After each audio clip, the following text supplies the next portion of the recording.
ஜெயா தொலைக்காட்சி நேயர்களுக்கு காலை வணக்கம்.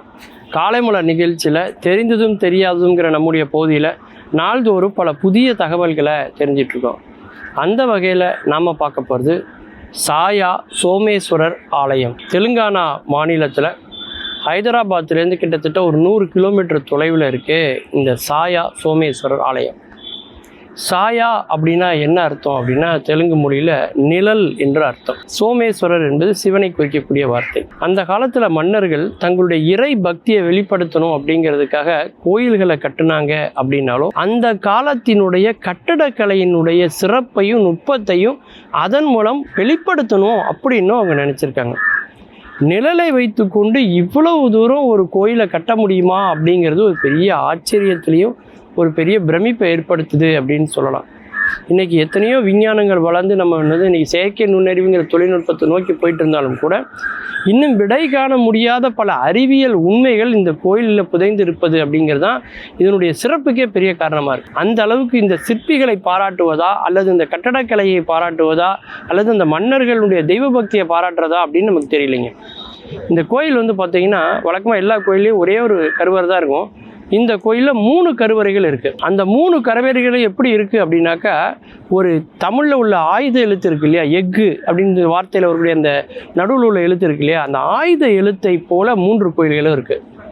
இது பிரமிடினுடைய அமைப்பில் இருக்குது அப்படின்னு சில ஆய்வாளர்கள் சொல்கிறாங்க. அந்த 3 கருவறையில் 2 கருவறையில் பார்த்திங்கன்னா சிவலிங்கம் இருக்குது. ஒரு கருவறையில் பிரம்மதேவருக்கான விக்கிரகம் இருக்குது. என்ன ஆச்சரியம்னா, முதல் கருவறையில் உள்ள அந்த சிவலிங்கம் இருக்கு இல்லையா, சூரியனுடைய ஒளிப்பட்டு அதனுடைய நிழல் பார்த்திங்கன்னா சிவலிங்கத்துக்கு பின்னாடி தூண் மாதிரி அதில் விழுது. அப்படி தூண் மாதிரி விழக்கூடிய அந்த இது பார்த்திங்கன்னா நேரம் ஆக ஆக அந்த நிழல் நகரணும் இல்லையா, இடது பக்கத்துலேருந்து வலது பக்கமோ அல்லது வலது பக்கத்துலேருந்து இடது பக்கமோ அந்த நிழல் நகர்ந்து போகணும் இல்லையா. ஏன்னா சூரியன் நகர்ந்து கொண்டே இருக்கிறது, அதற்கு தகுந்த மாதிரி அந்த நிழலும் நகர்ந்து கொண்டே இருக்கணும், அதுதான் இயற்கை. ஆனால் அங்கே உள்ள அந்த நிழல் காலையிலேருந்து மாலையில் வரைக்கும் ஒரே மாதிரி தான் அந்த தூணினுடைய நிழல் இருக்குது. நிழல் நகர்வதே இல்லை. அதுதான் மிகப்பெரிய அதிசயம். விஞ்ஞானத்துக்கு விடை சொல்ல முடியாத ஒரு அதிசயம் அதுதான். சூரியன் நகர்கிறது, ஆனால் அதனால் விழக்கூடிய அந்த நிழல் நகராமல் அப்படியே இருக்கிறது. இது முதல் அதிசயம். சரி, அது எப்படி அப்படின்னு ஆய்வு செஞ்சு பார்க்கும்போது அந்த சிவலிங்கத்துக்கு முன்னாடி 4 தூண்கள் இருக்குது. இந்த 4 தூணில் எந்த தூணினுடைய நிழல் அங்கே விழுகிறது அப்படிங்கிறதும் இன்னை வரைக்கும் யாராலையும் கண்டுபிடிக்க முடியல. அது கண்டுபிடிக்கிறது பெரிய விஷயமா அப்படின்னு நீங்கள் நினைக்கலாம். அந்த தூண் பக்கத்தில் போய் நம்ம நின்னோன்னா நம்ம உருவம் சேர்ந்து விழும். அப்படி விழுறதை வச்சு எந்த தூண் பக்கத்தில் நம்ம இருக்கோம் அந்த தூண் நிழல் விழுதுன்னு நம்ம கண்டுபிடிக்கலாம் இல்லையா, லாஜிக்காக யோசிச்சா. அப்படி யாராவது போய் நின்னா நம்முடைய உருவம் நிழலாக விழுவதில்லை, தூண் மட்டும்தான் நிழலாக விழுகிறது. அதனால் எந்த தூணினுடைய நிழல் என்பது நம்மளால் கண்டே பிடிக்க முடியலன்னா எப்பேற்பட்ட கட்டிடக்கலையினுடைய உச்சம் பாருங்கள்.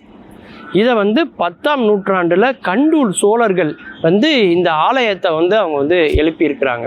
இன்றைக்கி நம்ம தஞ்சாவூரில் கூட சோழர்களுடைய ஒரு பெரிய கட்டடக்கலையினுடைய வெளிப்பாடாக சூரியனின் நிழல் அந்த கோபுரத்துக்குள்ளேயே விழுறதை நீங்கள் பார்க்கலாம் இல்லையா. அதாவது அந்த விமானத்தினுடைய நிழல் அந்த கோபுரத்துக்குள்ளேயே விழும். அப்படி அந்த மாதிரி ஒரு அதிசயமான ஒரு கோயில் தான் இந்த கோயில். அதோட இன்னொரு பெரிய ஆச்சரியத்திலும் பெரிய ஆச்சரியம் என்னென்னா, பிரம்மதேவருக்கு அங்கே ஒரு கருவறை இருக்குது. அந்த கருவறையில் போய் நின்னா பிரம்மாவுக்கு 4 முகங்கள்னு சொல்லுவாங்க, 4முக கடவுள் அப்படின்னு நம்ம சொல்லுவோம். அங்கே போய் ஒரு மனிதர் நின்னான்னா அவனுக்கு 4 நிழல் விழுது.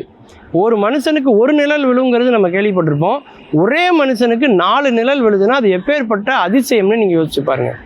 அது மட்டும் இல்லைங்க, இன்னொரு கருவறையில் உள்ள சிவலிங்கத்துக்கு முன்னாடி போய் ஒருத்தர் நின்னார்னா எல்லாருக்குமே நிழல் எங்கே விழுவுனா பின்னாடி தான் விழுவும் இல்லையா. ஆனால் இங்கே எதிர் திசையில் முன்னாடி விழுகிறது.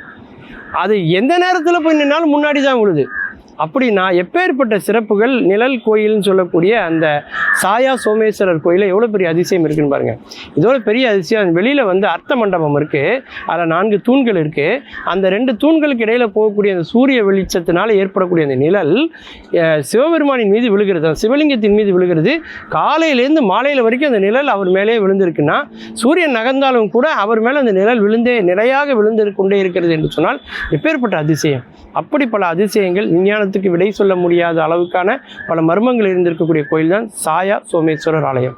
மீண்டும் பல புதிய தகவல்களோடு அதில் அறியப்படாத பக்கங்களோடு உங்களை சந்திக்கிறேன். நன்றி, வணக்கம்.